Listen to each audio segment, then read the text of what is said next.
அறிவோம். திருமந்திரம் உபதேச பாடல்கள் நேற்று 23வது பாடல் பார்த்தோம். சத்த முதலைந்தும் தன்வழி தான் சேரில் சித்துக்கு சித்தன்றி சேர்விடம் வேறுண்டோ, சுத்த வெளியில் சுடரில் சுடர் சேரும் அத்தம் இது குறித்து ஆண்டுகொள் அப்பிலே என்று சொன்னார். இது எவ்வாறு இடைவிடாது சிவனை குறித்து சிந்திக்கும் பொழுது அந்த ஜீவனுக்கு அவனுடைய புலன்கள், மனம், புத்தி இவையெல்லாம் ஒடுங்குகின்றது என்று பார்த்தோம். இது லயத்தை குறித்து, மன ஒடுக்கத்தை குறித்து சொல்லக்கூடிய பாடல். சத்தம் முதல் ஐந்தும் தன் வழி சாரில், இந்த சப்தம், ஸ்பர்ஷம், ரூபம், ரசம், கந்தம் என்கின்ற இந்த 5 தன்மாத்திரைகள். அப்படி வேதாந்தத்தில் 5 பொருட்கள்னு சொல்லுவோம், சித்தாந்தம் அதை தன்மாத்திரைகள்னு சொல்லும். அதனுடைய காரியத்தில் அது ஒடுங்கிவிடும். எல்லா காரியங்களும் அதனுடைய காரணத்தில் அது ஒடுங்கும். இப்போ ஜடம், இதெல்லாம் ஜடப்பொருட்கள். சப்தம் முதலியவையெல்லாம் ஜடப்பொருட்கள். ஜடமாகிய இந்த பொருட்கள் எல்லாம் ஜடமாகிய மூல பிரகிருத்தியிலேயே ஒடுங்கிவிடும் அப்படின்னு பார்த்தோம் நேற்று. ஆனால் உள்ள இருக்கக்கூடிய இந்த பசு அல்லது ஜீவன் அது சித்பொருள். அதற்கு உணரும் அறிவு அதற்கு உண்டு. அது சித் வஸ்து. ஆனால் அது எதில் ஒடுங்கும்? சித்துக்கு சித்தன்றி சேர்விடம் வேறுண்டோ அப்படின்னு. ஸோ அதற்கு சித்பொருளாகிய பதியை தவிர ஒடுங்குவதற்கு, லயமாவதற்கு வேறு இடம் கிடையாது. அதனால் எவ்வாறு இந்த பசுவாகிய சித் பதியாகிய இறைவனிடத்தில் அது சேர்கின்றது என்பதை சொல்கின்றார். அதே போன்று அதே உதாரணம் நம்ம பொதுவாக சொல்லும் பொழுது பசு, பதி, பாசம் இவற்றையெல்லாம் சித்தாந்தம் சொல்லும். கொஞ்சம் உயர்ந்த நிலையிலிருந்து சொல்லும்போது சுத்த வெளியில் சுடர் சேரும்னு சொல்லிட்டார். ஸோ ரொம்ப அருவ நிலையிலிருந்து பார்க்கும் பொழுது அந்த ஜீவனுடைய ஒளியானது சிவனுடைய ஒளியில் அது சேர்ந்து விடுகின்றது. இதை நாங்கள் சமஸ்கிருதத்தில் வியாபிய வியாபக சம்பந்தம்னு சொல்லுவோம். இப்படி சம்பந்தங்கள் எல்லாம் உண்டு. படிக்கும் பொழுது அப்படி படிக்கணும். அவ்வாறு சேரும். அத்தம் இது குறித்து ஆண்டுக்குள் அப்பிலே என்று இது நேற்று கடைசி வரி பார்த்தோம். அத்தம் அப்படின்னா அதாவதுன்னு ஒரு பொருள் உண்டு. ஆதலால் அப்படின்னு சொல்கிறோமா இல்லையா? ஆகவே, எனவே, இது குறித்துன்னு எப்படி ஒன்றுக்குள் ஒடுங்கக்கூடிய இவ்விஷயத்தை நன்கு அறிந்தவர் யார்? குரு அறிந்தவர் இதையெல்லாம் அறிந்திருக்கின்றார். ஆனால் இது குருநாதரிடத்தில் வைக்கக்கூடிய விண்ணப்பமாக இருக்கலாம், இல்லைன்னா இறைவனிடத்தில் வைக்கக்கூடிய விண்ணப்பமாகவும் இது இருக்கலாம். ஒரு விண்ணப்பம் வைக்கின்றார். ஆகவே அத்தம் இது குறித்து இதை நன்கு தெரிந்து ஆண்டுகொள் அப்பிலே. ஆண்டு கொள்வதுன்னு உங்களுக்கு தெரியும், தடுத்தாட்கொள்வது. இறைவனை ஆட்கொள்ள சொல்கின்றார். எங்கே ஆட்கொள்ள சொல்கின்றார் என்றால் அப்பிலே. அப்புன்னா என்ன? தெலுங்கில் அப்புன்னா கடன் அர்த்தம். அப்பிலேன்னா அப்பு சமஸ்கிருத வார்த்தை தான். அது ஜலத்தை சொல்லக்கூடியது. ஜலம், நீரில் ஆட்கொள்ள வேண்டும் அப்படின்னு சொல்கின்றார். இதெல்லாம் தமிழில் உவமை ஆகு பெயர்னு சொல்வார்கள். சில வார்த்தைகள் எல்லாம் அங்கே ஒரு சொல்லை குறிக்கும், அது வேறொரு பொருளை அது குறிக்கும். பொதுவாக இந்த ஜலம் என்பது தூய்மைப்படுத்தக்கூடிய சாதனங்களில் சிறந்த ஒன்று. அப்படி உடலையும் அது தூய்மைப்படுத்தும். அதே மாதிரி கொஞ்சம் ஜலத்தை எடுத்து பூஜை பண்ணுறதுக்கு முன்பு அச்சுதாய நமக, அனந்தாய நமக, கோவிந்தாய நமகன்னு உள்ள, அதுக்கு பெயர் ஆச்சமனம்னே பெயர். ரொம்ப அழகான பெயர். அந்த ஜலத்திற்கு ஆப்போவை பிராணகன்னு சொல்வார்கள். அது வெறும் ஜலம் இல்லை, சயின்ஸும் அதான சொல்கிறது. நீரில் H2O ஹைட்ரஜன் இருக்கிறது, ஆக்சிஜன் இருக்கிறதுன்னு சொல்லும். வேதம் அதற்குள் பிராணசக்தி ஆப்போவை பிராணக என்று சொல்கின்றோம். அதுதான் எல்லாவற்றிற்கும் ஆயத்தனமாக இருக்கக்கூடியதுன்னு மந்திரங்கள் எல்லாம் உண்டு, ஆதாரமாக இருக்கக்கூடியதுன்னு. ஆனால் தூய்மைப்படுத்தக்கூடிய சாதனங்களில் சிறந்ததாக இருப்பதால் இந்த அப்பு என்பது ஞானத்தை குறிக்கக்கூடியது. அப்படி இப்போ கங்கையை சொல்கிறோம் இல்லையா, மற்ற எல்லா ஜலங்களை காட்டிலும் கங்கைக்கு என்ன சிறப்பு என்றால் ஞான கங்கை. அப்படி கங்கைனாலே ஞானம், அதில் மூழ்கின என்ன இடம் அப்படின்னு எல்லா பாபங்களும் போகின்றது. அப்படி அதே போன்று ஆண்டுகொள் அப்பிலே அப்படின்னா எனக்கு இந்த உயர்ந்த ஞானம். In some other religion also it is there பேப்டிசம்னு சொல்கிறார்களே, ஞான ஸ்நானம்னு சொல்கிறார்களா இல்லையா அப்படின்னு, தண்ணி தெளித்து விடுறது அப்படின்னு. அதனால் இங்கே இது ஞான ஜலம், ஞான ஸ்நானம். அப்படி தீபாவளி அன்னைக்கு அதை தான் பண்ணணும்னு அன்றைக்கி சுவாமிஜி கூட சொன்னார். தீபாவளி அன்னைக்கு காலையில் எழுந்தவுடன் என்ன பண்ணணும், முதல்ல ஞான ஸ்நானம் பண்ணணும்னு சொல்லுவார்கள். அதனால் எனக்கு இறைவனிடத்தில் இந்த ஞானமாகிய ஸ்நானத்தை நீ செய்து என்னை ஆட்கொள்ள வேண்டும்னு எவ்வளோ அழகான ஒரு விண்ணப்பம். அப்பிலே ஆண்டுகொள்னு ஒரு அர்த்தம். கொஞ்சம் யோகப்பரமாக இதை பார்த்தோம் என்றால் சக்கரங்கள் உண்டு தேகத்தில். அப்படி அது தியானம் பண்ணுறவர்களுக்கு அது தெரியும் சொல்வார். மூலாதாரம் இருக்கின்றது, சுவாதிஷ்டானம் இருக்கின்றது, அப்புறம் மணிப்பூரகம், அநாகதம், விஷுத்தி, ஆக்ஞா, சகசிரதளம்னு இந்த சக்கரங்கள் எல்லாம் உண்டு. ஒவ்வொன்றுக்கும் ஒவ்வொரு தத்துவம். நான் அந்த கட்டயோகம் புத்தகத்தில் இதெல்லாம் எழுதியிருக்கிறேன். இந்த சக்கரங்களை எல்லாம் குறித்து, ஒவ்வொரு சக்கரங்களுடைய தன்மைகளை எல்லாம் குறித்து விளக்கமாக விரிவாக அந்த நூலில் எழுதப்பட்டிருக்கின்றது. ஆனால் அது கொஞ்சம் பொறுமையாக படிக்க வேண்டிய நூல், அது ஒரு கதை புத்தகம் மாதிரி படிக்க முடியாது. இப்போ மூலாதாரங்கிறது பிருத்திவி தத்துவம். அது இப்போ அதுக்கு அடுத்து இருக்கக்கூடியது சுவாதிஷ்டானம்ங்கிறது அக்னி தத்துவம். இப்போ இடைவிடாது யோகம் பண்ணுறவர்கள் மூலாதாரத்தில் இருக்கக்கூடிய ஜீவனை கொஞ்சம் மூலாதாரத்திலிருந்து சுவாதிஷ்டானத்திற்கு எழுப்பினார்கள் என்றால் அதுக்கு நிறைய யோகம் வேண்டும். இப்போ சொல்கிறார்கள் இங்கே தொட்டு இங்கே வச்சாலாம், அப்படிலாம் ஒன்றும் ஆகாது. அதெல்லாம் எவ்வளோ தபஸ் பண்ணணும். ஏதோ இங்கே தொட்டன்னு ஒன்று குறுன்னு தெரியறதான்லாம் கேட்பார்கள்.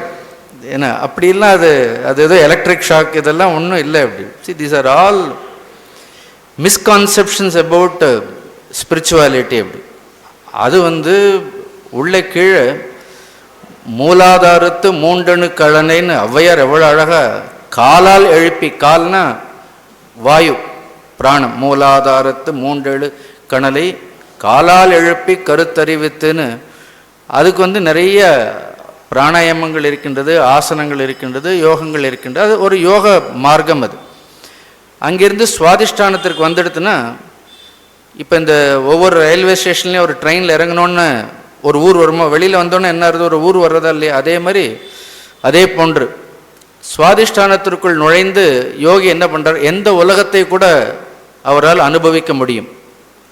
அதே ஜீவனை அந்த சுவாதிஷ்டானத்திற்குள்ளே கொண்டு வந்துட்டார்னா he can experience any world. அப்படி ஆனால் தான் அக்னி பூர் புவஸ்வகன்னு ஸ்வர்க்கம் வரைக்கும் அக்னி இருக்கும். அப்படி சொர்க்கத்தை தாண்டி அக்னியால் போக முடியாது.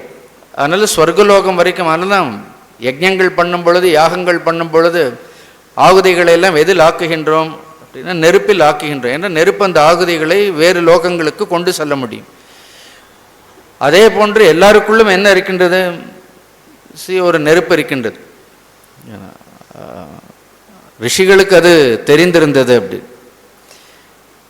ஆங்கீரசர்னு ஒரு ரிஷியே இருந்தார். அப்படி ஆக் அப்படின்னு சமஸ்கிருதத்தில் ஹிந்தியில் கூட சொல்வார்கள்.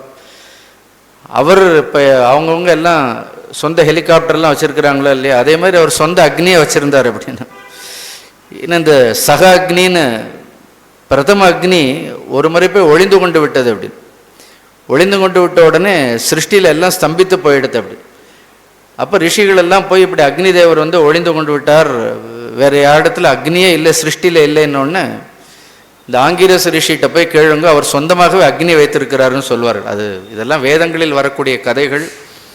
அது எப்பொழுதாவது ஆங்கிரசருடைய ரிஷி சரித்திரம் சொல்லும் பொழுது வேண்டுமானால் பார்ப்போம். அதே மாதிரி சொந்தமாக எல்லாருக்குள்ளேயும் அக்னி இருக்குது, எல்லாருமே வச்சிருக்கிறோம். உள்ள என்ன இருக்கிறது, சுவாதிஷ்டானத்தில் அக்னி. அங்கே அந்த சுவாதிஷ்டானத்தோடு போனால் இப்போ சொல்கிறார் சித்தர் இங்கே சிவலோகம் தரிசித்தோருங்கிற மாதிரி இங்கிருந்து எந்த லோகத்தையும் பார்க்கக்கூடிய ஆற்றல் உண்டு. அதை கொஞ்சம் தாண்டினதான் மணிப்பூரகம்னு அந்த சக்கரம். மணிப்பூரகம் ஜல தத்துவம், அதுதான் அப்பு. கொஞ்சம் மணிப்பூரத்தை தாண்டுவதுங்கிறது எல்லா வாசனைகளையும் அதை தாண்டி போகிறது ரொம்ப கஷ்டம். என்னுடைய குருநாதர் சொல்வார், shortest distance probably take the longest ஜேர்னின்னு சொல்வார். அப்படின்னு ஒரு சக்கரத்திலிருந்து இன்னொரு சக்கரத்திற்கு போகிறது 10 அங்குலம் தான் மொத்தமே. நேற்று சொன்னேன்னு இல்லையா, அப்படி 10 அங்குலம் தான். Shortest distance but takes longest journey. அது மணிப்பூரகத்தை கடப்பதுங்கிறது அவ்வளவு சுலபம் கிடையாது. It is seat of all emotions. அங்கே தான் எல்லா வாசனைகள் உணர்ச்சிகள்னு எல்லாம் இருக்கும். அதனால் பொதுவாக இறைவனை என்ன பிரார்த்தனை பண்ணுறார் அப்படின்னு அங்கே வரைக்கும் வந்துட்டேன், அத்தம் இது குறித்து ஆண்டுகள் அப்பில்லேன்னு என்ன அர்த்தம் அப்படின்னு என்னை மணிப்பூரகத்திலிருந்து தூக்கி விட்டேன்னு அநாகதந்தான். ஞானம் சகசிரதளத்திலேயோ புருவ மத்தியிலையோலாம் கிடையாது. இதெல்லாம் நம்ம யோகத்தை பற்றியும் நமக்கு தெளிவான ஞானம் வேண்டும். இல்லைன்னா சகசிரதளம் போயிட்டோன்னா ஞானம் இல்லை. சகசிரதளம் பிரம்மலோகம். அது அதே மாதிரி ஞானம்ங்கிறது அநாகதத்தில் தான். அங்கே சகசிரதளத்திற்கு போக யோகி கூட திரும்ப எங்கே வருகின்றார் அப்படின்னா அநாகதத்தில் நுழைந்து தான் என்ன பண்ணுறார், அவருக்கு அந்த ஜீவன் முக்தியானது ஆன்ம லயமானது ஏற்படுகின்றது. புரியுறதா உங்களுக்கு? இல்லை இந்த விஷயங்கள் எல்லாம் கஷ்டமாக இருக்கிறதா? ஸோ இப்படி இருக்கிறது அது. அதனால் மணிப்பூரகத்திலிருந்து அந்த அநாகதத்திற்குள் நுழையும் பொழுது ஒரு வாயு இருக்கும். அந்த வாயுவை கடந்து உள்ளே போகிறதுங்கிறது, உள்ளே போனால் ஒரு அக்னி இருக்கும். அப்படி விஸ்வார்ச்சிர் விஸ்வத்தோக்னின்னு நான் இதை தான் சொன்னேன். இதெல்லாம் நாராயண சுத்தங்களில் இந்த யோகங்கள் எல்லாம் இருக்கின்றது. அப்படி உள்ளே போனால் என்ன ஆகும் அப்படின்னா, உள்ளே போனால் ச பிரம்ம ச சிவ சசேந்திர சோக்ஷர பரமஸ்வராட்னு உள்ளே ஒரு பரமாத்ம தத்துவம் இருக்கின்றது. அதே தான் என்ன சொல்கிறார், அப்பிலே ஆண்டுகொள்னா இது ஒரு யோகப்பரமாக இதற்கு விளக்கம் சொல்ல வேண்டும் என்றால் இந்த விளக்கம் பொதுவாக இருக்கும். இன்னொன்று சாதாரணமாக அப்பிலே அப்படின்னா கருவிலேன்னு, அது ஓமை ஆகுபெயர்னு சொல்லிட்டேன், கருன்னு சொல்லலாம். ஏன்னா ஜீவன் கருவில் எங்கே கிடக்கிறது, உள்ள அன்னையினுடைய வயிற்றில் என்ன இருக்கிறது அது அப்படின்னு. முதல்ல நீர் குடந்தானோ உடையிறது அப்படின்னு. அதனால் அது உள்ள ஜலத்தில் தான் இருக்கிறது. இது எதுக்கு நான் பிறந்து, இந்த வாமதேவர்லாம் இருப்பாங்க ரிஷிகள் எல்லாம், இன்னும் சுகபிரம்ம ரிஷி கூட வெளியவே வரமாட்டேன்னு உள்ளே இருந்துட்டாரும்பாங்க. வரும்பொழுதே ஞானியாக வந்தார்கள் அப்படி. அதனால் திருப்பி எதுக்கு இந்த சம்சாரத்தில் அனுபவிக்க வேண்டும். அதனால் அத்தம் இது குறித்து இதெல்லாம் உங்களுக்கு தெரியுமா இல்லையா, நான் எதற்கு இந்த சம்சாரத்தை எல்லாம் வெளியில் அனுபவிக்க வேண்டும், அதனால் என்னை எங்கே தடுத்து ஆட்கொள்ள வேண்டும் சொன்னார், கருவிலேயே தடுத்து ஆட்கொண்டு விட வேண்டும். அதான் பரீட்சித்துன்னு பேரே பாருங்க. பரீட்சித் கருவில் இருக்கும் பொழுதே கிருஷ்ணருடைய அந்த அங்குஷ்ட மாத்திர புருஷனாக இருக்கக்கூடிய அந்த ரூபத்தை பார்க்கிறான். ஏதோ ஒரு ரூபம் நான் கருவில் இருக்கும் பொழுதே என்னை காத்தது, யார் அதுன்னு வெளியில் வரும்போது பரி ஈக்ஷித், பரினா எல்லா இடங்களிலும், ஈக்ஷணம்னா அப்படியே சுற்றி சுற்றி பார்க்கிறானா. பிறந்த உடனேயே சுவாமியை தேடினானா, எவ்வளோ பெரிய ஆன்மாவாக இருக்க வேண்டும். அதனால் அப்பிலே ஆட்கொள் அப்படின்னு அங்கே ஆட்கொள்ள வேண்டும்னு சொல்லி, இது ஆகாஷாத் பதிதம் தோயம் யதா கச்சதி சாகரம்னு சொல்வார்கள். ஆகாயத்திலிருந்து விழக்கூடிய மழைத்துளி கடைசியில் அடைய வேண்டிய இடம் என்ன, அடைய வேண்டிய இடம் கடல் அப்படிங்கிறதால் இந்த ஜீவன் சேர வேண்டிய இடம் சிவன் அப்படிங்கிறத இதற்கு உதாரணங்களாக சைவ சித்தாந்தங்களில் நிறைய நூல்கள் இருக்கு. இந்த சிவஞான சித்தியாருங்கிறது ரொம்ப முக்கியமான ஒரு நூல். சைவத்தை படிப்பவர்கள் சிவஞான சித்தியார் நூலெல்லாம் படிக்க வேண்டும். எப்படி வேதாந்தத்திற்கு நூல்கள் எல்லாம் இருக்கின்றதோ அதில் சொல்வார், கடலில் சென்றடங்கும் ஆறு போல் மீளாது உழைவில் அரண் பாதத்தை உற்று அப்படின்னு சிவஞான சித்தியாரில் ஒரு பாட்டு உண்டு. எப்படி கடலில் சென்றடங்கும் ஆறு போல், எல்லா ஆறுகளும் கடலில் போய் சென்று அடங்குகின்றதோ அதுபோன்று மீளாது உலைவில், இறைவனுக்கு ஒரு பெயர் உலைவு. உலைவுன்னா தளர்ச்சியற்றவன்னு. உழைவு உளைச்சல்னு சொல்கிறோமே இல்லையா, உளைச்சல்னு சொல்கிறோமே, அதெல்லாம் வேறு. பட் இங்கே உலைவில் அரண் பாதத்தை ஒற்றுனா, உலைவுன்னு அழியாதன்னு அர்த்தம். அழியாத அரண் பாதத்தை அடைய வேண்டும்னு சொல்லி அடுத்து 24வது பாடல் ஒரு உதாரணம் சொல்ல. இதுதான் சைவ சித்தாந்தத்திற்கும் அத்வைதத்திற்கும் உள்ள வேறுபாட்டை எல்லாம் சொல்லக்கூடிய பாடல்கள். பட் நான் நேற்றே சொல்லிட்டேன், நான் அவ்வளோ அதற்குள்ளான தத்துவங்களுக்குள்ளெல்லாம் நுழைஞ்சால் நிறைய சொல்ல வேண்டியதாக இருக்கும்.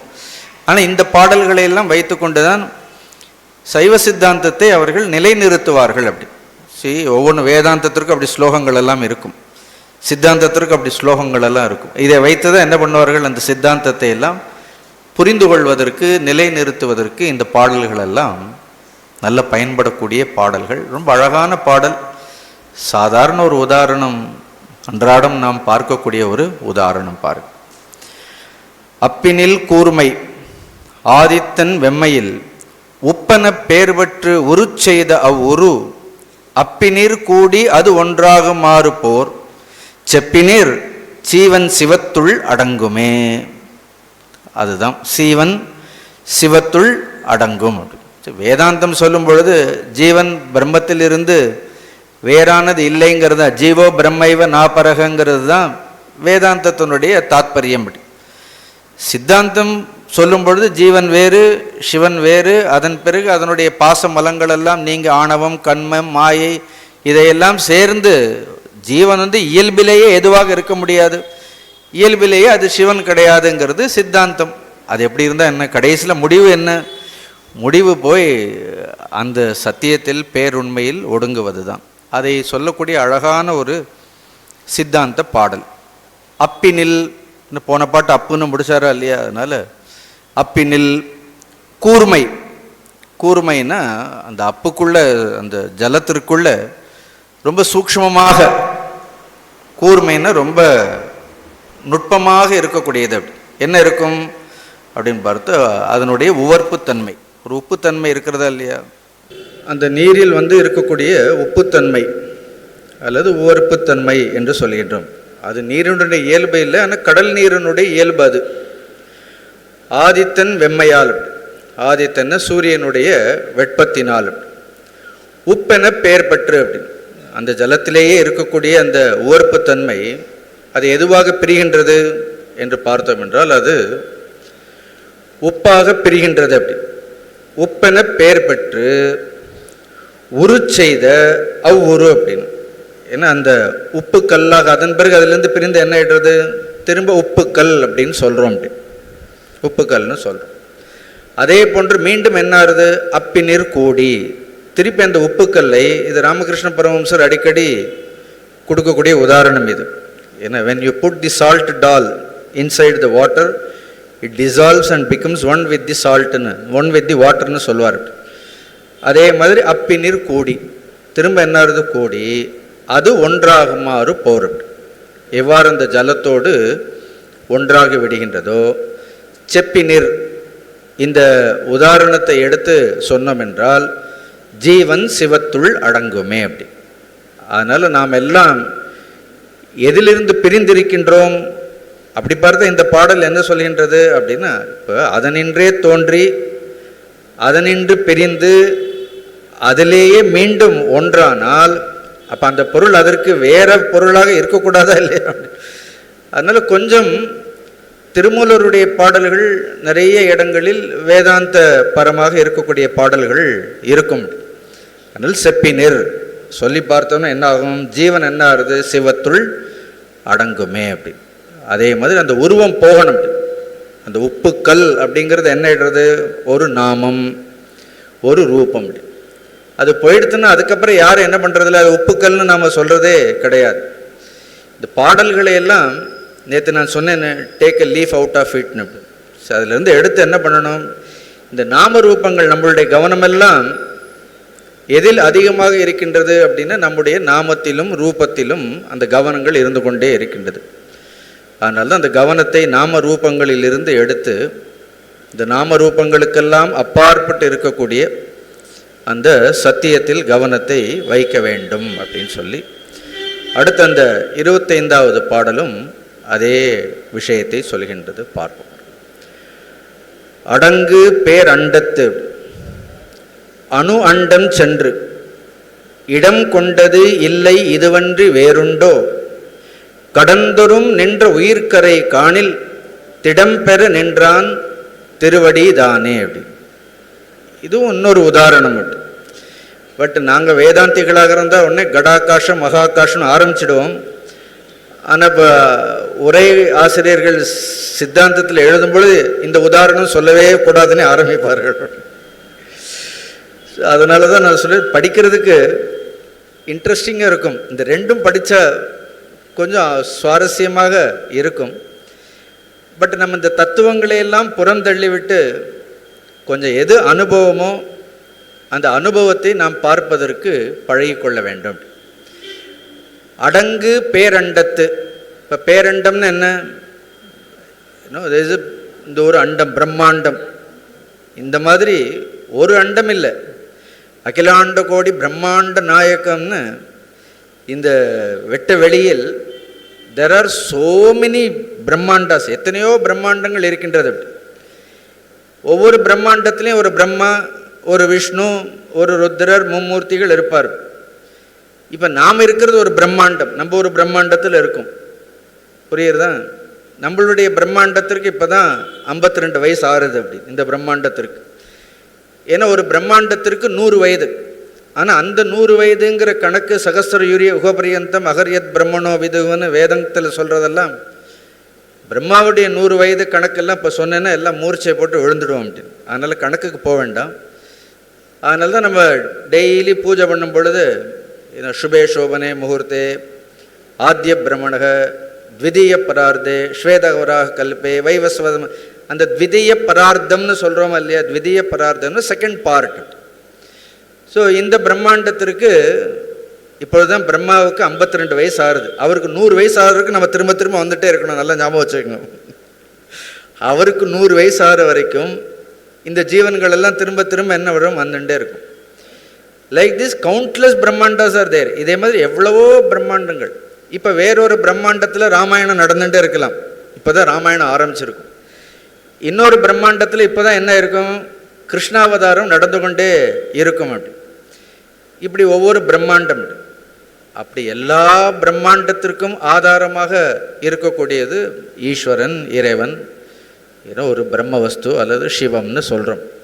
அந்த பேர் அண்டத்துள் அணு அண்டம் சென்று அடங்கு. அந்த அடங்கத்துக்கு இந்த பக்கம் போடுங்க. அப்படி சின்ன சின்ன அண்டங்கள் எல்லாம் என்ன இருக்கும், ஆல் ஸ்மால் பார்ட்டிகிள், சின்ன சின்னதாக இருக்கிறதெல்லாம் பெரிய சின்ன ஒரு உதாரணம் சொன்னால் பெரிய பாத்திரத்திற்குள்ளே என்ன ஆகிடும், சின்ன பாத்திரம் ஒடுங்கிடும். அதே மாதிரி காரியம் எப்பொழுதும் காரணத்திற்குள் தான் ஒடுங்க முடியும். இதெல்லாம் சிம்பிள் ரூல். காரியத்தால் ஒருபொழுதும் காரணத்தை தெரிந்து கொள்ளவே முடியாது. அப்படி effect can never know the cos.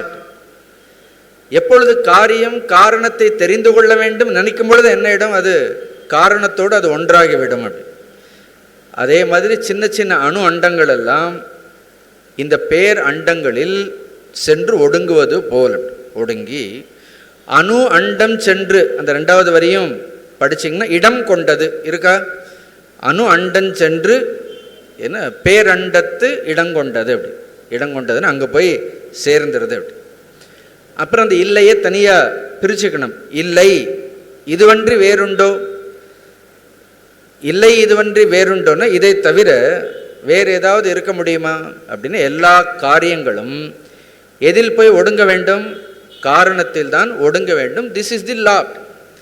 இது சிருஷ்டியினுடைய ஒரு நியதி. அதே மாதிரி தான் நாம் எல்லாரும் ஒரு நாள் என்ன ஆகணும், ஒன்று மரணம் கூட ஒரு விதமான ஒடுக்கம் தான். அப்படி மரணம் வரும்பொழுது கூட இந்த தேகத்தில் இருக்கக்கூடிய பஞ்சபூதங்களால் ஆனது தான் இந்த தேகம். திருப்பி இந்த பஞ்சபூதங்கள் எல்லாம் என்ன ஆகும், இந்த பஞ்சபூதங்கள் எல்லாம் வெளியில் இருக்கக்கூடிய பஞ்சபூதங்களோடு அதெல்லாம் அந்தந்த பஞ்சபூதங்கள் இந்த உடலில் இருக்கக்கூடிய பிருத்திவி தத்துவம் அந்த பிருத்திவி தத்துவத்தோடு ஒடுங்கிடும். இப்படி ஒவ்வொன்றும் ஒடுங்கி கொண்டே தான் போகும். அதே இதை உதாரணமாக சொல்லி அடுத்து கொஞ்சம் வேடிக்கையாக சொல்கிறார். கடந்தொரும், கடம், கடம்னா என்ன, பானை. பானையை சொல்லலை, இதுவும் ஓமையாக பெயர்தான், உடம்பு சொல்கிறாரு. எல்லாம் பானை, எல்லாம் ஒவ்வொரு பானை. இங்கே ஒரு 60-70 பேர் உட்காந்துருக்கோன்னா எத்தனை பானை இருக்கிறது, இங்கே ஒரு 70 பானை இருக்கிறது. சைஸஸ் வேறு வேறையாக இருக்கிறது, அவ்வளோதான். அப்படின்னு டிஃப்ரெண்ட் சைஸஸ் ஆஃப் பார்ட்ஸ். ஏன் இதை பானைன்னு சொல்கிறோம், இது எப்போ உடையும்னு தெரியாது. இது என்ன, இது எப்போ உடையும்னு தெரியவே தெரியாது. அதனால் கடம் தோறும், கடம்னா இந்த உடன் என்னும் பானைக்குள். அப்படி அதனால் கடைசியில் அந்த வலம் வந்து எதை உடைக்கிறார்கள்? பானையை தான் உடைப்பார்கள். உள்ள என்ன இருக்கும்? ஜலம் இருக்கும். அந்த ஜலம் ஜீவனை குறிக்கக்கூடியது. அப்படி அந்த ஜீவன் என்ன எடுத்து குடம்பை தனித்தொழிய புல் பறந்த ட்ரேன்னு உயிரோடு உடம்பிடை நட்புன்னு திருக்குறள் இருக்கா இல்லையா? அப்படின்னு ஏன்னா ஒரு கூட்டை விட்டு புறா பறந்து போகிறது மாதிரி, ஒரு குருவி பறந்து போகிற மாதிரி இந்த ஜீவன் விட்டு போயிடும் அப்படின்னு. அதே மாதிரி கடந்தொரும் நின்று, நல்ல பாடல் இதெல்லாம் நீங்கள் படித்து பார்த்தீங்கன்னா தெரியும். உயிர்கரை காணில் அப்படி இந்த கடமாகிய இந்த உடலிலேயே இருக்கும் பொழுதே நாம் என்ன பண்ணணும் அப்படின்னா, கடந்தொரும் நின்ற உயிர்கரை காணில். உயிர் கடந்தொரும் நின்ற உயிர், அடுத்து தனியாக பிரிங்க, கரை காணில். அப்போ உயிர் எதை பார்க்கணும்? கரையை பார்க்கணும். அப்போ இது எங்கே இருக்கிறதுன்னு அர்த்தம்? இது இன்னும் இந்த உடம்பு, இந்த சம்சாரங்கிற இந்த பிறவி கடலில் என்ன பண்ணுறது? கரை தெரியாமல் இது தத்தளித்து கொண்டே இருக்கின்றது. நாம் ஏதோ நினைக்கிறோம் சௌரியமாக இருக்கிறோன்னு அப்படின்னு, எஸ்ஓஎஸ் அப்படின்னு சொல்லுவார்கள். அப்படி ஆல் த டைம் என்ன இருக்குது அப்படின்னு, சீக்கிங் ஃபார் சம் ஹெல்ப், ஏதோ ஒரு உதவிக்காக இந்த உயிரானது இந்த பிறவி கடலில் எங்கே இருக்கிறோன்னே நமக்கு தெரியல. சில நேரம் கரை பக்கத்திலே இருக்கும். ஆனால் ஆச்சரியம் என்னன்னா, கரை பக்கத்தில் இருக்கிறது கூட நமக்கு தெரியாது. we would have crossed enough distance, இருந்தாலும் கூட கரையினுடைய அருகிலேயே இருந்தாலும் கூட நமக்கு என்ன தெரியாது? ஒருவேளை நடுவில் தத்தளித்து மாட்டிக்கொண்டோம் என்றால், ஆனால்தான் பிறவி கடல் நீந்துவர் நீந்தாதார்னு சொல்லிடுறாரா? பிறவிக்கடல் நீந்துவர் நீந்தாதார், இறைவனடி சேராதார். பிறவிக்கடல். அந்த பிறவிக்கடலில் என்னெல்லாம் இருக்குன்னா, உங்களுக்கு வேடிக்கை அதெல்லாம் என்ன இருக்குன்னு தெரிஞ்சுக்கணும்னு ஒரு பாட்டே இருக்கிறது. என்ன பாட்டு அது? பிறவிக்கடலை பற்றி அழகாக சொல்லக்கூடிய பாடல். இந்த கீதா தியான ஸ்லோகம் ஒன்று இருக்கிறதா இல்லையா? என்ன பாட்டு அது? பீஷ்மத்ரோண சடா ஜயத் ரதஜல காந்தார நீலோத்பலா சல்யக்ராகவதி கிருபேண வகனி கர்ணேன வேலாகுலா அஸ்வத்தாம விகர்ண கோர மகரா நாவர்த்தினி சோதீர்ணா கலு பாண்டவை ரணநதி கைவர்த்தக கேசவ. அழகான பாட்டு. அங்கே வந்து ரணநதின்னு சொல்லிட்டார். இந்த போர்க்களம்ங்கிற அந்த ரணம்ங்கிற ஒரு நதி. பீஷ்ம துரோண தட்டா, ஏன்னா அதுக்கு ரெண்டு கரையாக இருக்கிறது யார்? முதல்ல இந்த ரெண்டு கரையை கடக்கணும் அப்படின்னு. ஒரு பக்கம் பீஷ்மர் நிற்கிறார், இன்னொரு பக்கம் துரோணர். ஜெயத் ரதஜலா, ஜெயத்ரதன் தான் அதற்கு எதுவாக இருக்கிறான் அப்படின்னா ஜலமாக இருக்கிறான். இப்படி ஒவ்வொருத்தரும் அதில் இருக்கக்கூடிய மகரமாக, அலைகளாக, சுழற்சியாக எல்லாரும் பாண்டவர்கள் எதில் மாட்டிக்கொண்டார்களாம்? இந்த ரண நதியில். ஆனால் அவர்களுக்கு ஒரு உதவி இருந்தது. அப்படி யார் இருந்தார்கள் அவர்களை தூக்கிவிட? கைவர்த்தக கேசவக. அப்படி அழகான கைவர்த்தகன போட்மேன், படகோட்டி. அப்படியே அவர் என்ன பண்ணிட்டார? படகை கொண்டு வந்து என்ன பண்ணிட்டாராம்? பாண்டவர்களை எல்லாம் இந்த கடலையை வந்து நீந்த வைத்தாராம். அந்த மாதிரி குருவினுடைய திருவடியினுடைய பெருமையை சொல்வதற்கு முன்பாக இது ஒரு இன்ட்ரோடக்ஷன் மாதிரி கொடுக்குறார். அப்படி ஆனால்தான் அந்த குருவினுடைய திருவடி ஆச்சாரியர் எழுதியிருக்கிறார் இல்லையா? அனந்த சம்சார சமுத்திரதார நௌகாயிதாபியாம் குருபக்திதாபியாம். அப்படியே பாட்டுகளை சொல்லிகிட்டே போகலாம். அனந்த சம்சாரம். இந்த சம்சாரம் எங்கே ஆரம்பித்ததுன்னு தெரியல, ஆனால் இதற்கு ஒரு முடிவு உண்டு. இந்த சம்சாரத்திற்கு முடிவு உண்டு. இந்த சம்சாரத்தை கிடைக்கணும்னு நமக்கு என்ன வரும்? நௌகாயிதாபியாம். அப்படி நௌகான்னா படகு. அந்த படகு என்ன? குருவினுடைய பாதுகை. குருவினுடைய திருவடிகளை பிடித்து கொண்டோம் என்றால் இந்த சம்சாரங்கிற கடலை என்ன பண்ணலாம்? சுலபமாக தாண்டி விடலாம். அதை தான் இந்த பாடல் சொல்றது பாருங்க. கடம் தொறும் நின்ற அப்படின்னு இந்த உடலில் இருக்கும் பொழுதே பாருங்க, உடலை விட்டு போன பிறெல்லாம் முக்தி அடைய முடியாது. ஏன்னா கடம் தொறும் நின்ற அதில் இருக்கும் பொழுதே உயிர், அந்த உயிரானது கரை காணில் அவஸ்மாத், கரையை கண்டுபிடித்ததுன்னா திடம் பெற நின்றான் திருவடி தானே. அப்படி யாருடைய திருவடியை? திடம்பெற நின்றான். திடம்பெற நின்றான்னா எல்லாவற்றிற்கும் திடம்னா ஆதாரம்னு அர்த்தம், வேற ஒன்றும் இல்லை.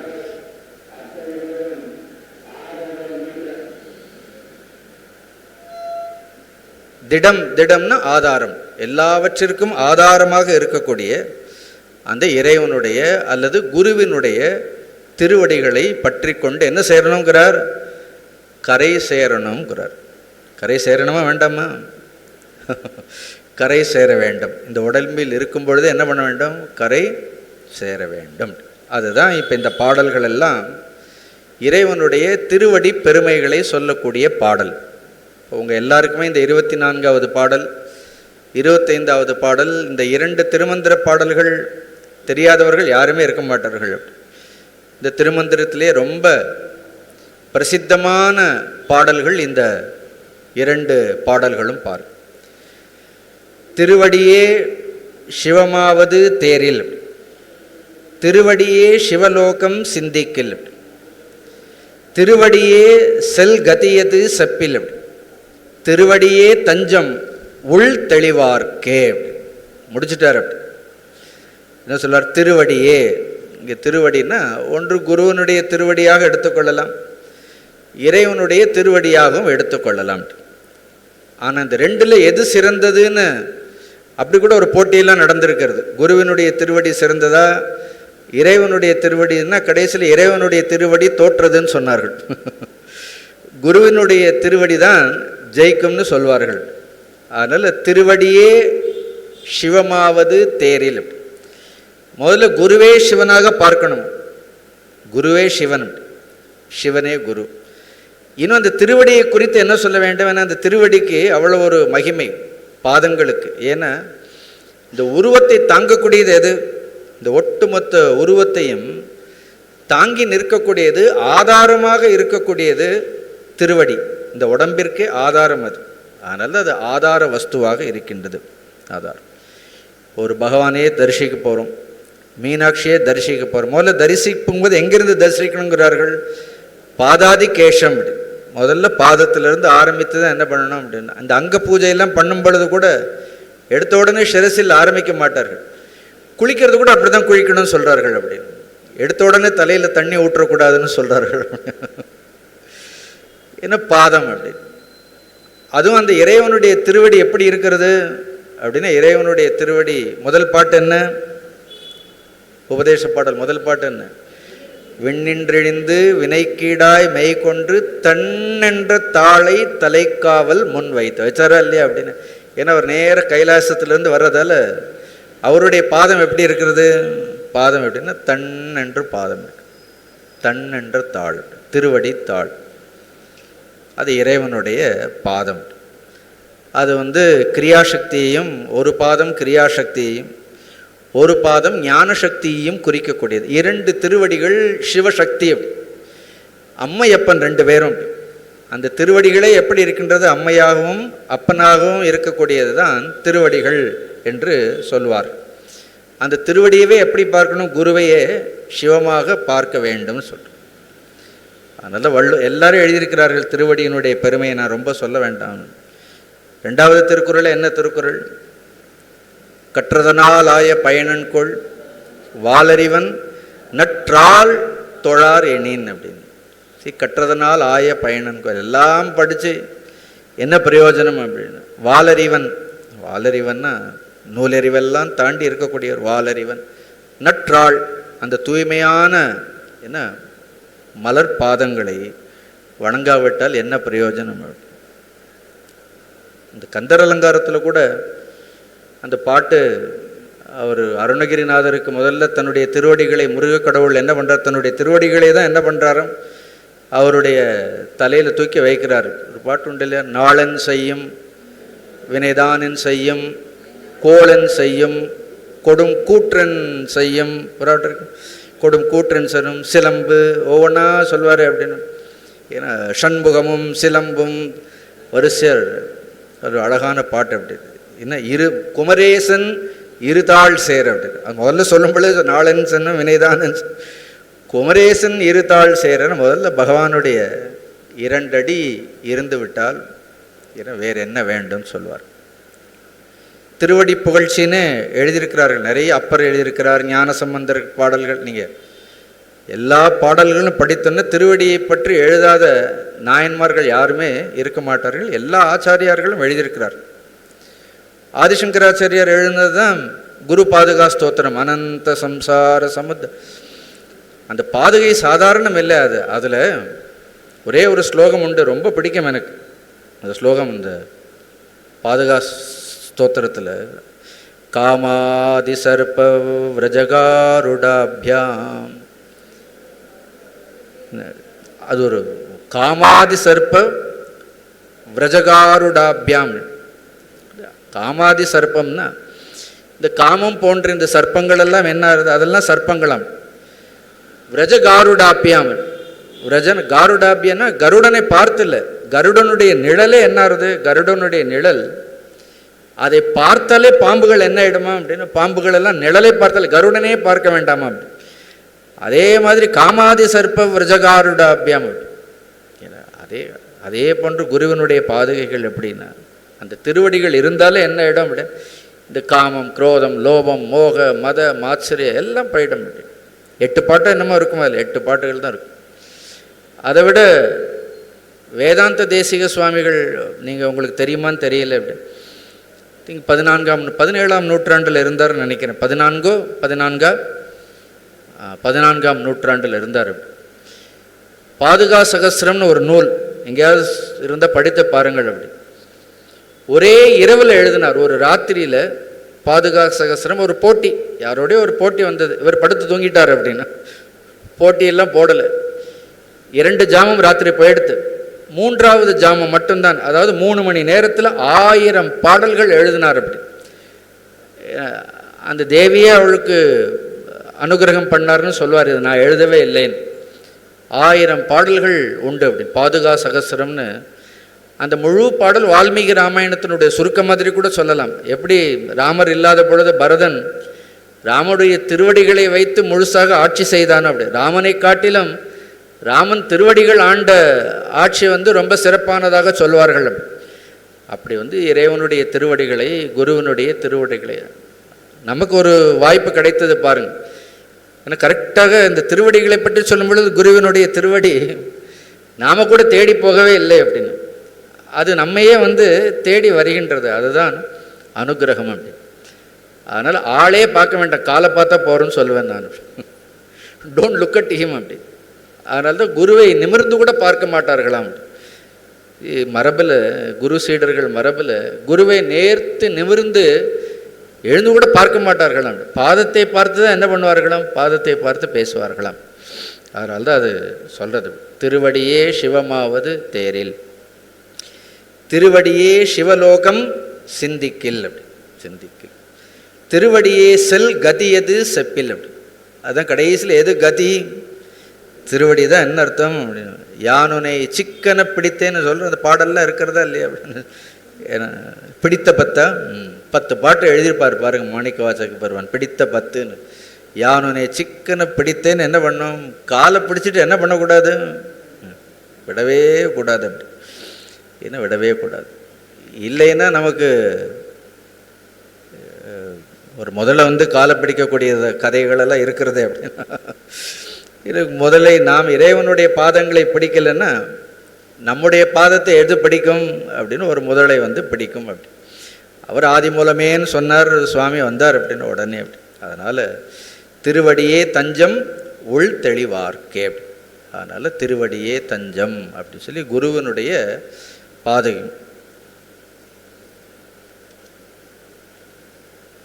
அடுத்து பாருங்க, இது ரொம்ப பிரசித்தமான பாடல். இது தெளிவு குருவின் திருமேனி காண்டல். அப்படி தெளிவு குருவின் திருநாமம் செப்பல், தெளிவு குருவின் திரு வார்த்தை கேட்டல், தெளிவு குரு உரு சிந்தித்தல் தானே. அப்படி வேறு ஒன்றும் வேண்டாம். இது குருநாதனையே என்ன பண்ணுறோம் அப்படின்னா, குருநாதனையே தியானம் பண்ணுறோம். ஒரு நாள் நீங்கள் தொடர்ந்து தியானம் பண்ணிகிட்டே இருந்தீர்கள்னா மனம் ஒருமுகப்படும் பொழுது முதலில் இதயத்தில் தகராகாசத்தில் தெரியக்கூடியது குருவினுடைய பாதுகைகள் தான் தெரியும். பாதங்கள் தான் முதல்ல ஒரு நல்ல சீடனுக்கு, சீடனுக்கு அவனுடைய மனம் தூய்மையாகும் பொழுது தன்னுடைய அந்தக்கரணத்தில், தன்னுடைய உள்ளத்தில் அவன் பார்க்கக்கூடியது தன்னுடைய குருவினுடைய பாதங்களைத்தான் பார்ப்பார். குரு பாதம்தான் தெரியும். சரி, அது தட் இஸ் த இண்டிகேஷன். அதுதான் அவனுக்கு முதல்ல என்னாகும் அப்படின்னா, முதல்ல குரு வருகின்றார், தூய்மை உள்ளம் தூய்மையாவதுங்கிறதுக்கு அடையாளம். அதனால இங்கே சொல்கிறார் தெளிவு. தெளிவுன்னா என்ன அர்த்தம்? தெளிவுன்னா ஞானம், அதுதான் ஞானம், ஆன்மபோதம். இங்கே தெளிவுன்னா எதோ இந்த உலக தெளிவெல்லாம் இல்லை. தெளிவுன்னா அந்த தெளிவு, மேலான தெளிவு. தெளிவு குருவின் திருமேனி காண்டல். அப்படி ஒருவேளை நேராகவே பார்ப்பதற்கு சந்தர்ப்பம் இருந்தால் பெரிய சந்தர்ப்பம். ஆனால் குருங்கிறவர் எப்பொழுதும் எங்கேயும் போகிறதில்லை, எல்லா காலங்களையும் இருக்கிறார். See, we should only invoke him. நாம் தான் இன்வோக் பண்ணணும். குருவின் திருமேனி காண்டல்.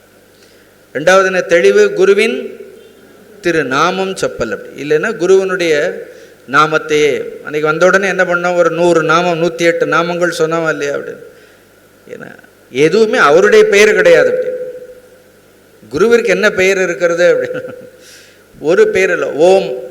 ஓம் தான் ஆக்சுவலாக குருவுக்கு பெயர் என்ன அப்படின்னா ஓம் தான். ஓம் அவனுடைய பெயர், ஒளி அவனுடைய வடிவம். பதஞ்சலி யோக சூத்திரம் ரொம்ப தெளிவாக சொல்லும், தஸ்ய வாச்சக பிரணவக அப்படின்னு. அவனுக்கு ஏதாவது பெயர் இருக்கா? இறைவனுக்கு பெயர் இருக்கா அப்படின்னா அவனுக்கு இருக்கக்கூடிய ஒரே பெயர் என்ன? ஓம் தான் அவனுக்கு பெயர். அதனால் குருவிற்கு சின்ன சின்ன விஷயம் தெரிந்து கொள்ளுங்கள். குருவிற்குன்னு தனியாக லோகம் கிடையாது. குருவிற்கு லோகம் இல்லை. இப்போ மும்மூர்த்திகளுக்கு கூட என்ன உண்டு? மும்மூர்த்திகளுக்கு கூட லோகங்கள் உண்டு. அப்படி ஆனால் குரு என்ன? மும்மூர்த்திகளுக்கும் அப்பாற்பட்டவர், சாக்ஷாத் பிரம்ம வஸ்து. சித்தாந்தத்தில் அதை சதாசிவ தத்துவம்னு சொல்வார்கள். இந்த 5 தொழில்களில் சதாசிவ மூர்த்தி இருக்கிறதா இல்லையா அப்படின்னு.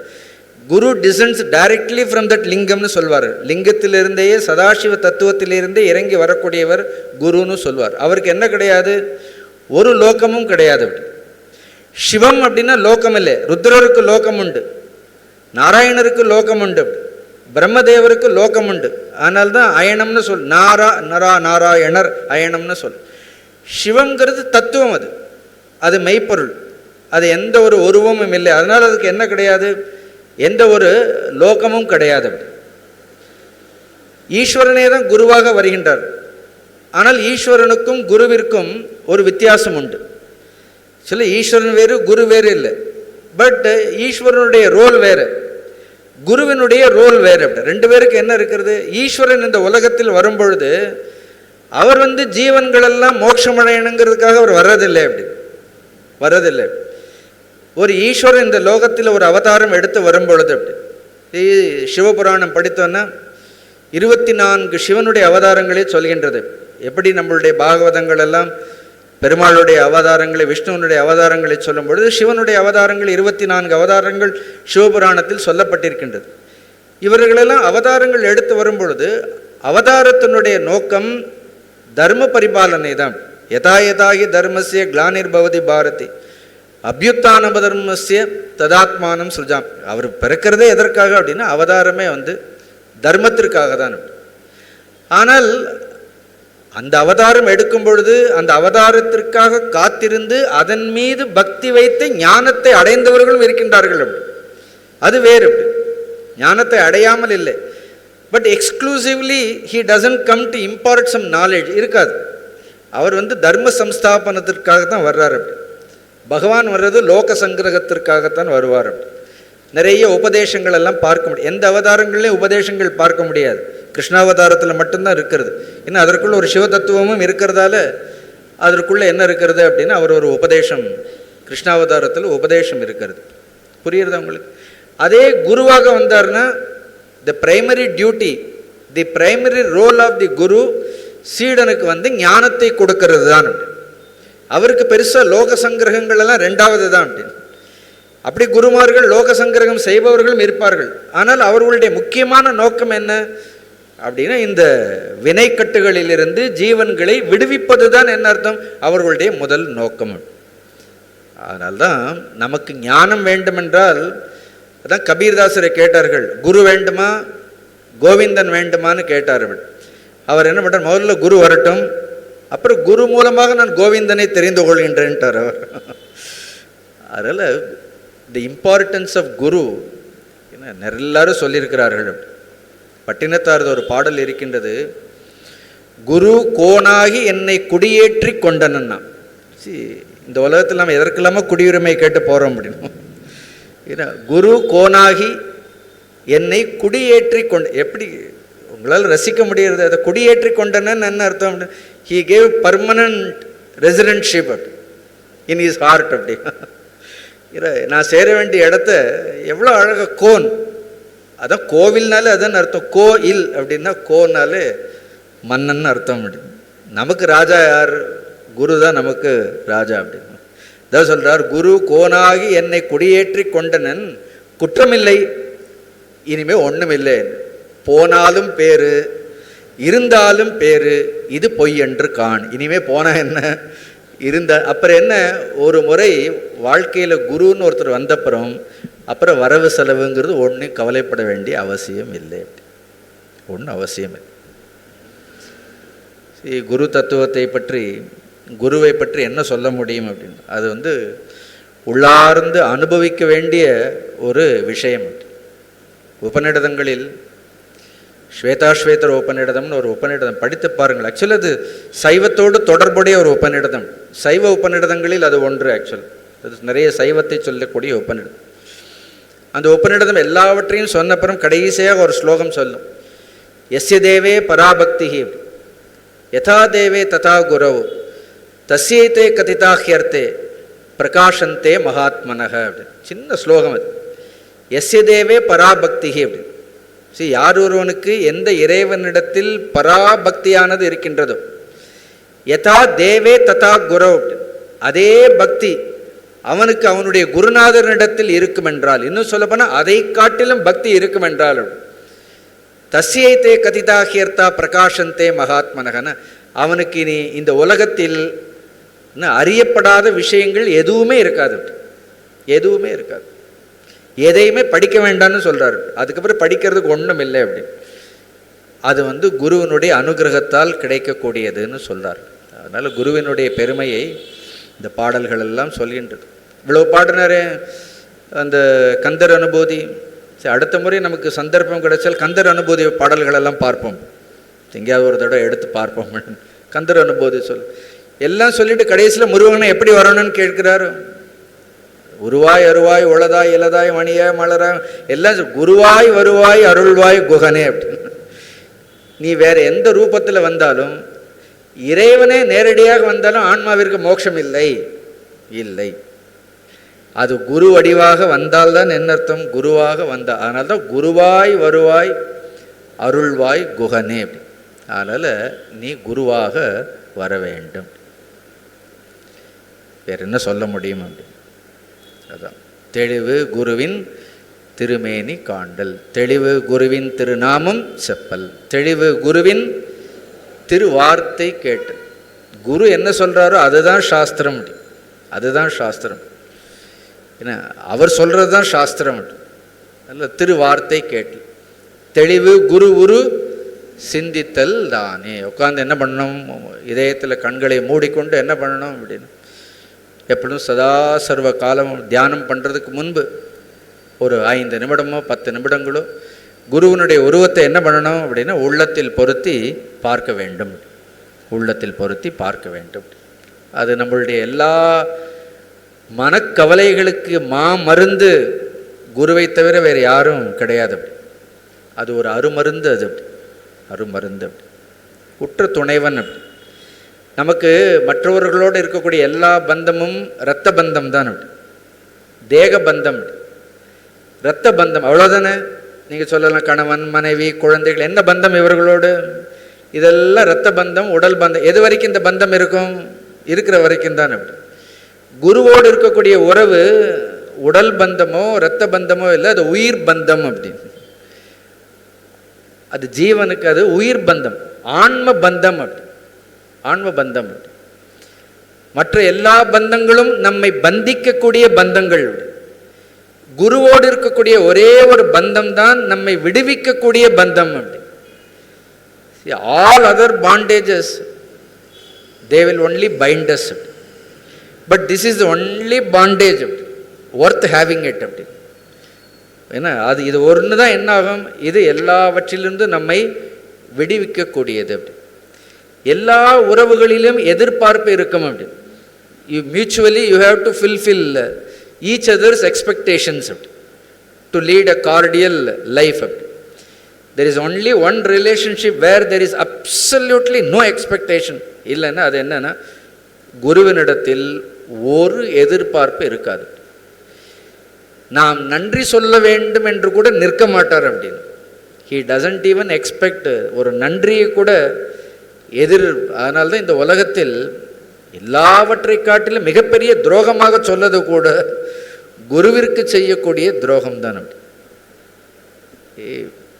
இந்த எவ்வளோ விஷயங்கள் சொல்ல முடியும். அந்த துளசி ராமாயணத்தில் இந்த கதைகளெல்லாம் வரும், கடைசியில் வரும். அது சிம்பிளாக கதைக்கு போகலை, அதனுடைய சாரம் என்னென்னா, அதில் ஒரு அபகாரம் இறைவனுக்கு செய்தால், சீடன் ஏதாவது அபகாரம் இறைவனுக்கு செய்தான் என்றால் குரு அதை சரி பண்ணிடுவாராம். குருவிற்கு ஒரு அபகாரம் சீடன் செய்தான் என்றால் இறைவனால் கூட அதை மாற்ற முடியாதுன்னு ஒரு கதை துளசிதாசருக்கு ராமாயணத்தில் அது வரும். அப்போ தான் அந்த குருவானவர் தன்னுடைய சீடன் என்ன பண்ணுவான், குரு அவமதிச்சிடுவான். அதனால் சிவனே பிரத்யட்சமாக என்ன பண்ணுவார், அவனை தண்டிச்சிடுவார். ஐயோ தன்னுடைய சிஷ்யனை தண்டிச்சிட்டாரேன்னு சொல்லி என்ன பண்ணுவார், மனமுருகி சிவனிடத்தில் குரு பாடுவார். நல்ல ஸ்லோகங்கள், நமாமி ஷமீஷான நிர்வாண ரூபம் விபும் வியாபகம் எடுத்து பாருங்க. நமாமீஷ மீஷான நிர்வாண ரூபம்னு ஆரம்பிக்கும் ஒரு 8 பாடல். குரு பாடினோன்னு சிவன் என்ன பண்ணுவார், அப்படியே உருகி போய் என்ன பண்ணுவார், போயிட்டு போ, குருவே சொல்கிறாருன்னு உன்னை விட்டுடுறேன்னு சொல்வார். அதனால்தான் குருவிற்கு எப்பொழுதும் கனவிலும் கூட என்ன நினைக்கக்கூடாதுன்னா ஒரு அபராதத்தை நினைக்கக்கூடாது. அதனால தான் எல்லாரையும் குருன்னு சொல்லவும் வேண்டாங்கிறேன். நாம் என்ன சொல்லலாம், இவர் தான் எங்கள் வீட்டுக்கு ஆடிட்டர், ஏன்னா இவர் தான் எங்கள் வீட்டுக்கு டாக்டர், ஏன்னா இவர் தான் எங்களுக்கு இப்படி என்ன பண்ணுவோம், ஒவ்வொரு ப்ரொஃபஷனல் அதே மாதிரி இவர் தான் எங்களுக்கு குருவும் போகும். He is not some professionally appointed person. He is not a professionally appointed person. We should know, what he is, his capability. அந்த குருவால் என்ன செய்ய முடியுங்கிறது நமக்கு தெரிந்தால்தான் என்ன ஆகும், இந்த பாடல்கள் எல்லாம் புரியும் நமக்கு. அதனால தான் சொல்கிறார், அழகான பாடல் பார், அழகான பாடல். அடுத்து பாரு, இது என்ன ஆகும், இப்படி திருவடியை பிடித்து கொண்டோம் என்றால் என்ன நடக்கும்னு சொல்கிறார். எது நம்மால் முடியாதோ அதை எங்கே விட்டுடணும், நமக்கு முடியாததை பகவான் மகனே ஒன் சமத்துங்கிற குருவே ஒன் சமத்து அப்படின்னா. Sometime just give up, don't fight. அதுதான் அடுத்த பாடல் சொல்கிறது. If you can give up, give up. But sometime if you can't give up, don't fight. Just என்ன பண்ண அப்படின்னா, ஜஸ்ட் ரிசைன்னு சொல்கிறோம் இல்லை, absolutely resign at his feet. அப்படி டோட்டலி அப்படி.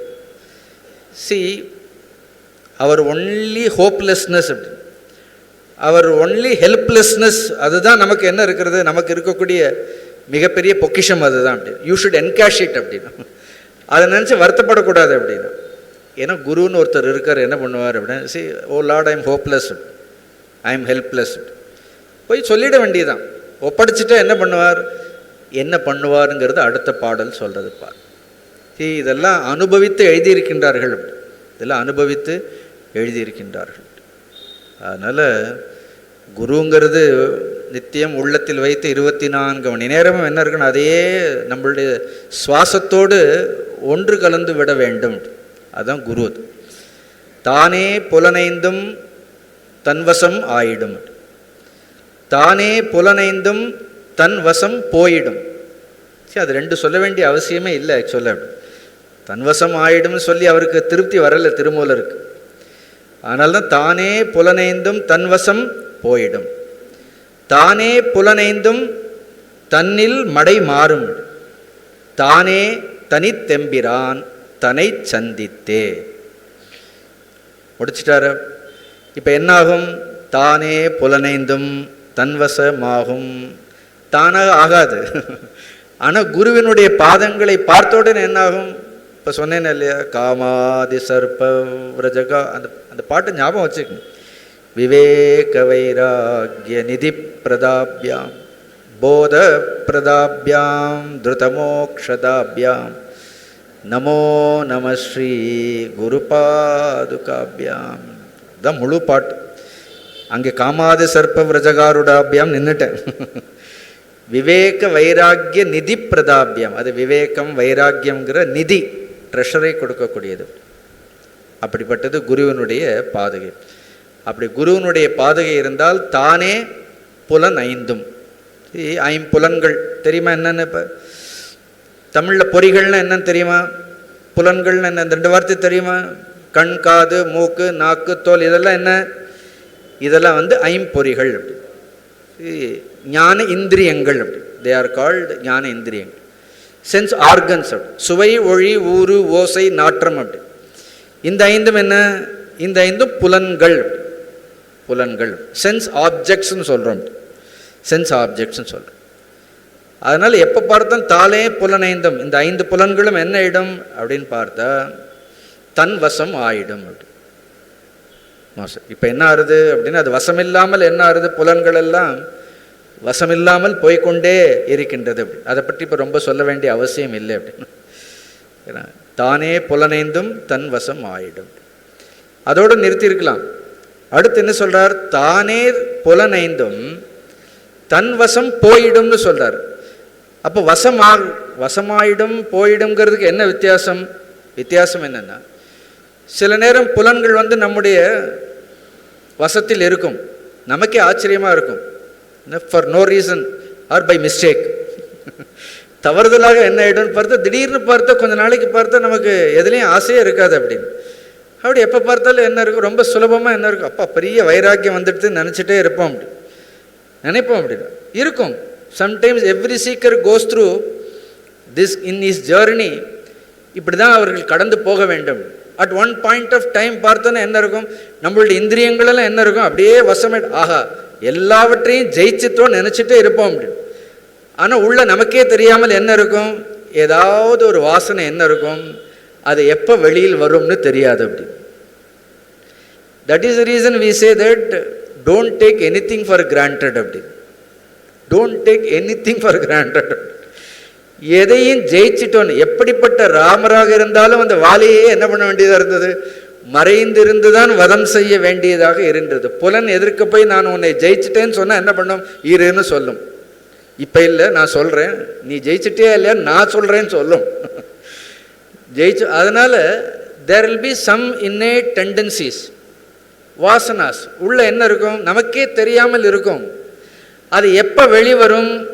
அது எப்போ அந்த ஆசைகள் வெளிவந்து மீண்டும் நாம் புலன் வசப்படுவோம்னு தெரியாது.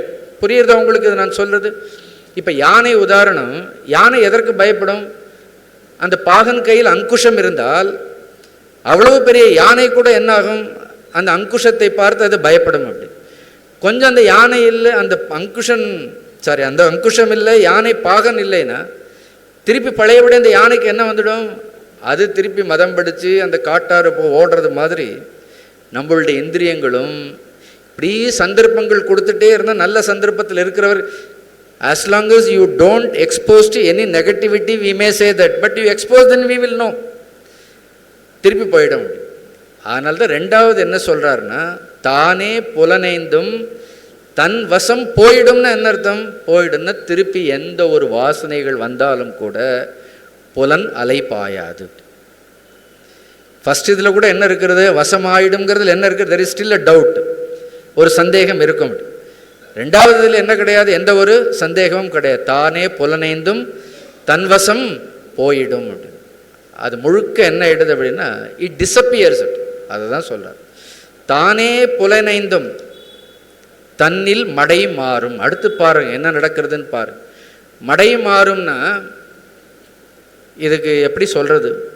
மடை மாறும்னு மடை மாற்றுவார்கள் கிராமத்தில் சொல்வார்கள். இந்த மடையை மூடிட்டு என்ன பண்ணுவார்கள்? தண்ணி என்ன பண்ணுவார்கள்? திறந்து you just give different direction. அப்படி டிஃப்ரெண்ட் டைரக்ஷன். அப்படி நல்ல கவனமாக வைத்திருந்த புலன்களுக்கோ மனதிற்கோ புத்திக்கோ வெளியில் இருக்கக்கூடிய விஷயங்களை நாடி செல்வதுங்கிறது செயற்கை. அது ஆக்சுவலாக அது இயற்கையே இல்லை. அப்படி இப்போ நாம் போயிட்டு இருக்கிறதுல எந்த வழியில் போகிறோம் அப்படின்னா எல்லாம் every thing is only artificial. அப்படி ஆல் டிசைர்ஸ், புரியுறதா நான் சொல்கிறது?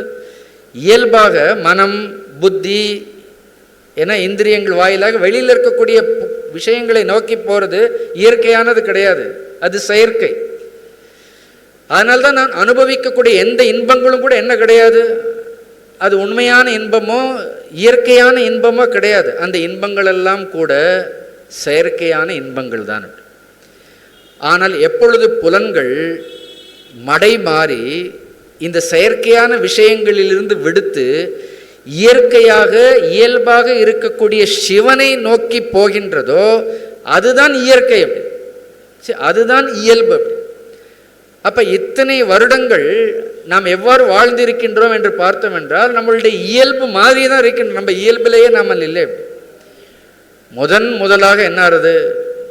முதலாக இந்திரியங்கள் தன்னுடைய இயல்பு மாறி, ஏன்னா இது வரைக்கும் கீழாக போய்கொண்டிருந்த இந்திரியங்கள் இப்போ எப்படி போகின்றது, எப்படி செல்கின்றது என்றால் இந்திரியங்கள் மேல் நோக்கி செல்கின்றது.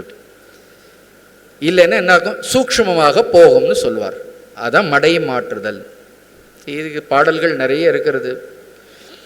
ஒரு பாட்டு உதாரணமாக திருமந்திரத்திலேயே சொல்லணும்னா உங்களுக்கு தெரிந்த பாடல் அப்படி, உள்ளம் பெரும் கோவில், டக்குன்னு சொல்லுங்க, ஊனுடம்பு ஆலயம், வள்ளர் பிரானார்க்கு வாய் கோபுர வாசல், தெள்ள தெளிந்தார்க்கு ஜீவன் சிவலிங்கம். கடைசி வரி என்ன? கள்ளப்புலனைந்தும் காளா மணி விளக்கு. எப்படி சொன்னார் பாருங்க. அப்படி இதுவரைக்கும் அந்த புலன்கள் எல்லாம் எப்படி இருந்தது? கள்ள புலன்களாக இருந்து வெளியில் இருக்கக்கூடிய விஷயங்களையே என்ன பண்ணிட்டு இருக்கிறது, பிரகாசித்து கொண்டே இருக்கின்றது. அது நாம செய்த தப்பு. We have exposed our senses only to the world, not to the divinity. அதே கள்ள புலன்கள் இப்போ என்ன பண்ணுறது அப்படின்னா காளா மணி விளக்கு அப்படின்னு.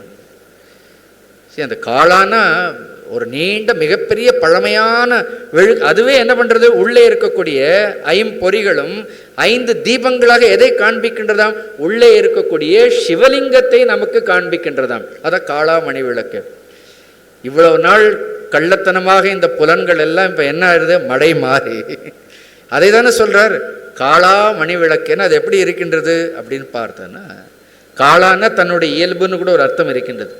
தன்னுடைய இயல்பாகி தன்னுடைய இயல்பு நிலைக்கு வந்து விட்டால் அப்புறம் இந்த தேகத்திலேயே அவனுக்கு எது புலப்படுகின்றது, சிவத்தை அவன் அறிந்து கொள்கின்றான். சரி, அதான் இதே மாணிக்கவாசகரும் சொல்கிறாரா இல்லையா, கள்ளப்புலக்குரம்பை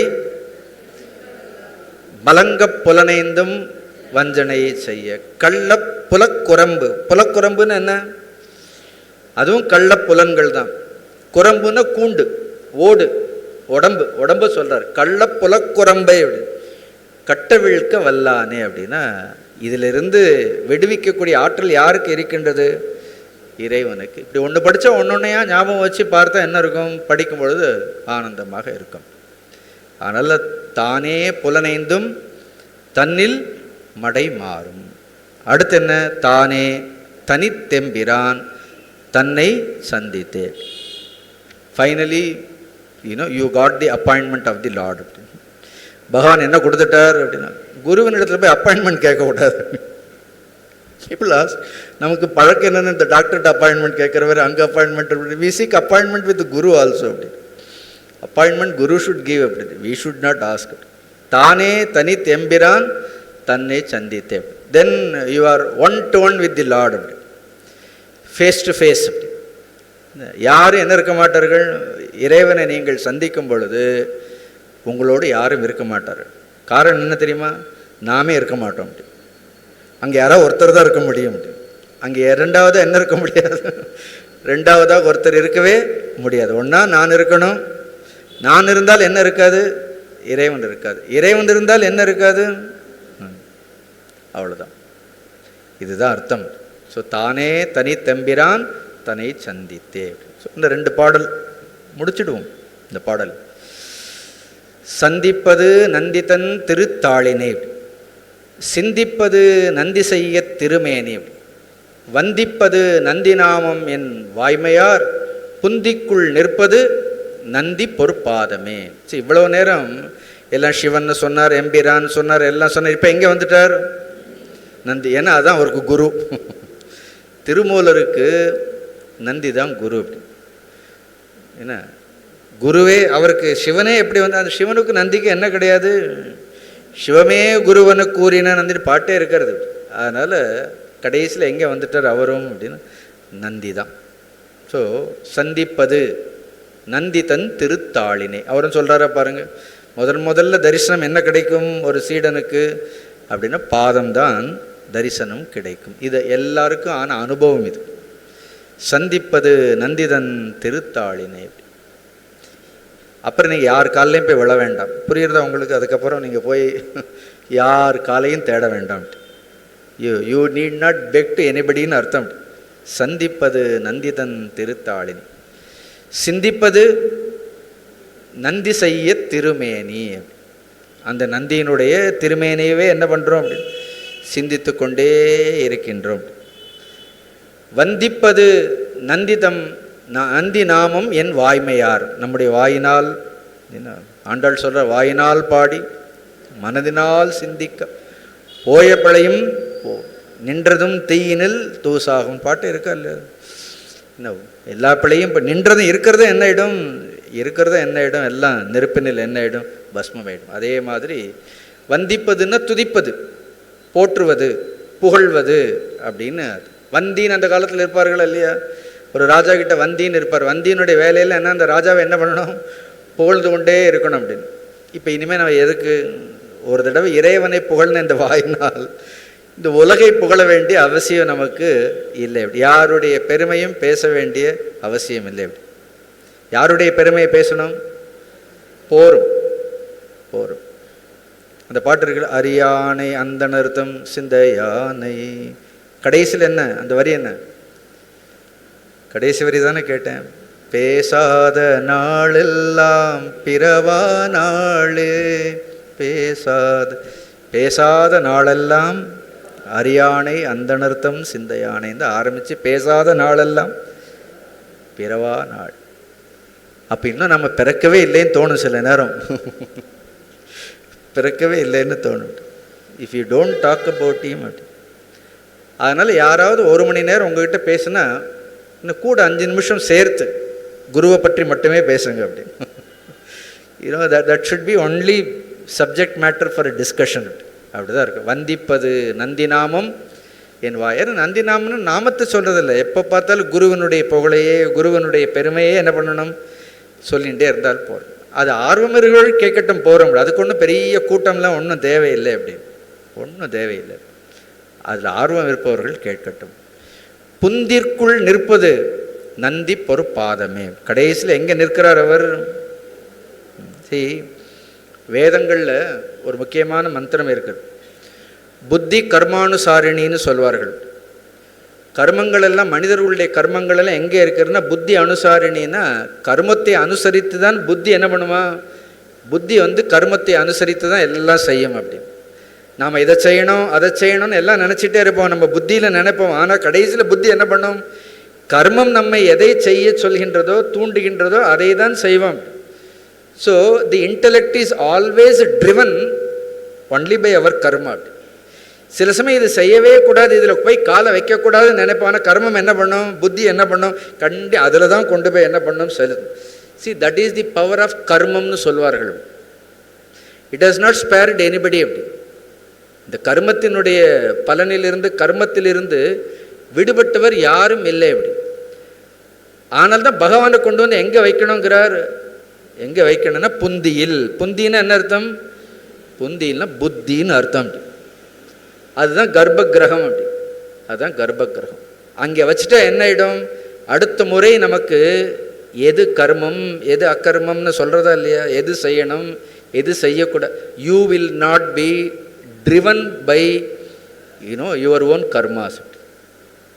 கர்மாஸ் இன்ஸ்டிங்க்ட் சொல்கிறோமா இல்லையா? You will not be driven by your own instinct, you will be driven by your own intuition. அப்படி கரெக்டாக இதை செய்யலாம் அப்படின்னு நினைக்கும் போது உள்ள என்ன பண்ணும்? ஒன்று மடை மாற்றும், உங்களை செய்ய விடாது. அப்படி இறைவன் புத்தியிலே அது செயலுக்கே வரவிடவே மாட்டார். அப்படி புத்தியிலேயே தடுத்து ஆட்கொண்டு விடுவார் அப்படின்னா. இது வேண்டான்னு அங்கேயே என்ன பண்ணுவார், அது செயல் ஆகினால் கர்ம வினைகள் ஆகிவிடும்.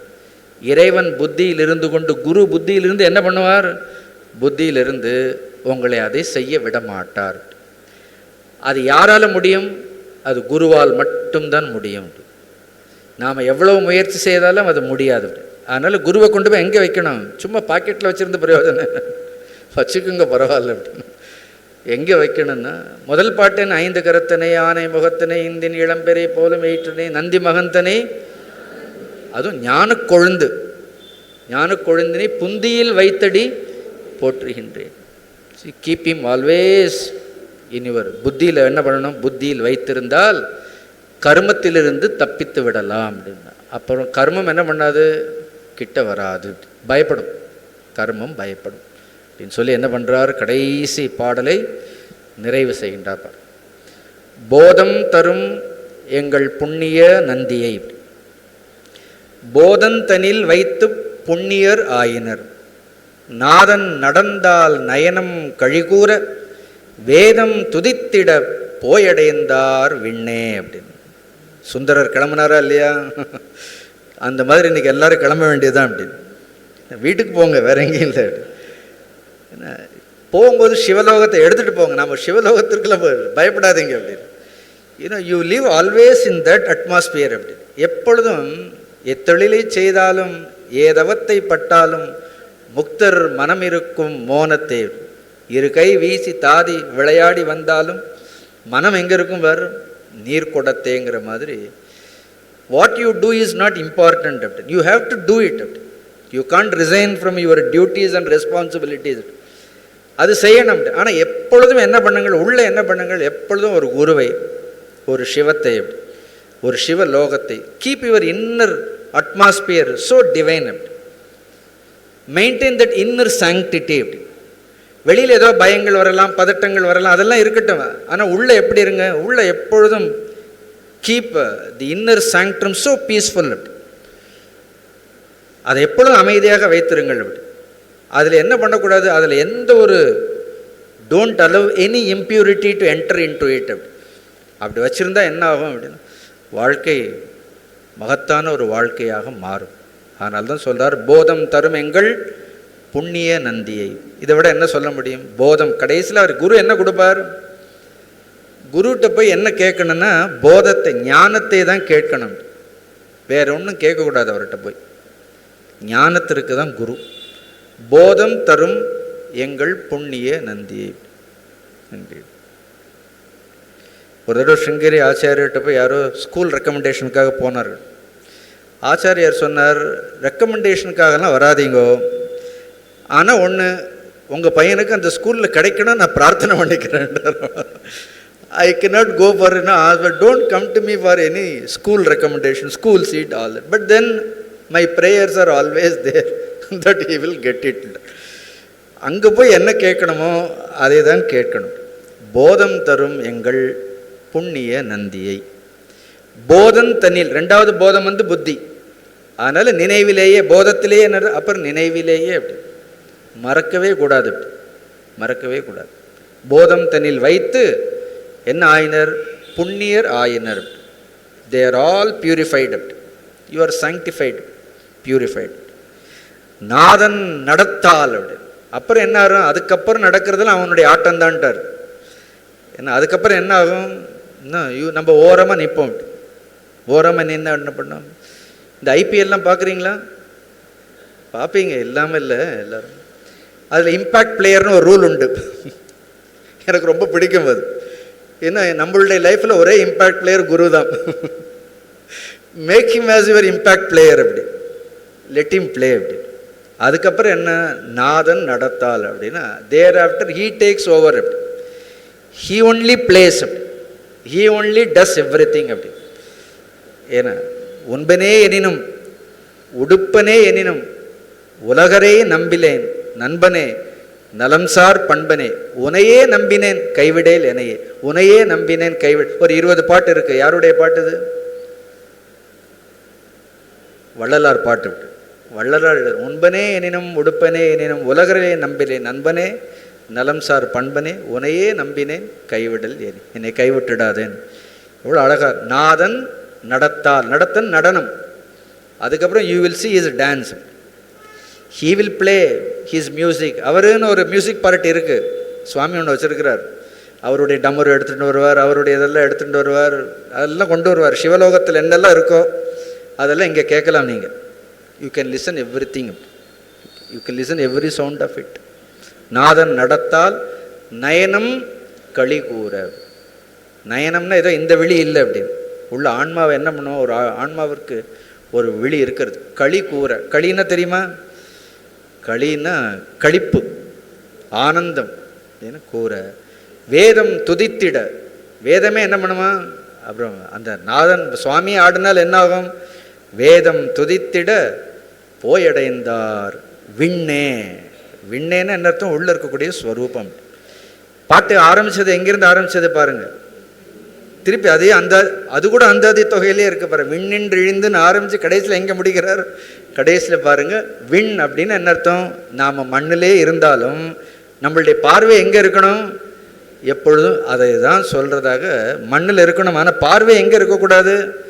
பார்வை மண் மீது இருக்கக்கூடாது. அதுதான் மண்ணாசை, பெண்ணாசை, பொன்னாசை, ஆணாசையும் சேர்த்து தான் அப்படின்னு. ஆண் பெண் உதாரணத்திற்கு சொல்கிறது அது. அதனால் இருக்கக்கூடியது என்ன இருக்குல்ல, ஒரே விண்ணாசை மட்டும்தான் அப்படி. விண்ணாசைன்னா சிவம்னு அர்த்தம். விண் அப்படின்னா சிவம். அவ்வாறாக குருவனுடைய அருளும் ஏன்னா இறைவனுடைய அருளும் நாம் எல்லோருக்கும் எப்பொழுதும் நீக்கமர நிறைந்திருக்க வேண்டும் என்று. இந்த 5 நாட்கள் இந்த திருமந்திரத்தினுடைய இந்த பாடல்களை எல்லாம் சிந்திப்பது, இது ஏதோ சொற்பொழிவு மாதிரி இல்லை அப்படி. நான் அதை ஒரு சொற்பொழிவாக நினைப்பதே இல்லை அப்படி. அது இந்த பாடல்களை சிந்திப்பதற்கு ஒரு வாய்ப்பு.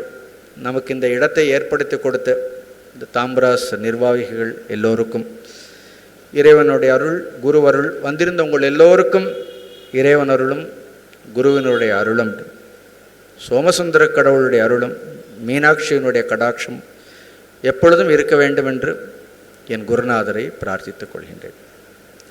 ஓம் பூர்ணமத பூர்ணமிதம் பூர்ணாத் பூர்ணமுதச்சதே பூர்ணஸ்ய பூர்ணமாதாய பூர்ணமேவாவசிஷ்யதே. ஓம் சாந்தி சாந்தி சாந்தி. ஹரி ஓம். ஸ்ரீ குருப்யோ நமः. ஹரி ஓம்.